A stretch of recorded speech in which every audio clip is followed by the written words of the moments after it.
நெற்றா பசுங்கதிர் செவ்வேனல் காக்கின்ற நீல வள்ளி முற்றா தனத்திற்கினிய பிரான் இக்கு முல்லையுடன் பற்றா கையும் வெந்து சங்கிராம வேலும் பட விழியால் செற்றார் கினியவன் தேவேந்திர லோக சிகாமணியே.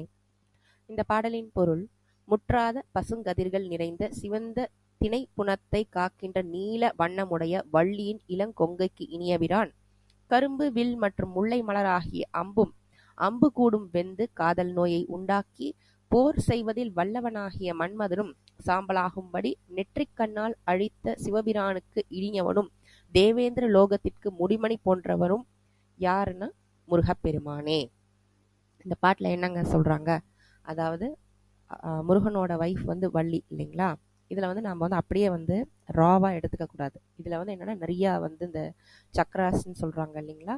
அதோட அதோட இந்த எப்படி அந்த சக்கராவெல்லாம் வேலை பார்க்குது அப்படின்றத சொல்றாங்க.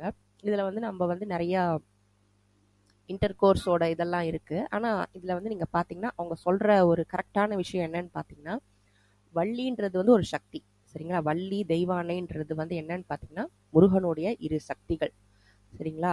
இப்போ வந்து நம்ம வந்து ஞானம் பெறணும், அடுத்தது வந்து ஒரு ஞானம் பெற்றணும், அதுக்கப்புறம் அந்த எப்படி செய்யணுன்றதை யோசிக்கணும், அதுக்கு அடுத்து தான் ஒரு செயலை செய்யணும், சரிங்களா? இந்த மூணுமே வந்து முருகர் வள்ளி தெய்வானையை குறிக்கக்கூடிய ஒரு 3 செயல்கள்.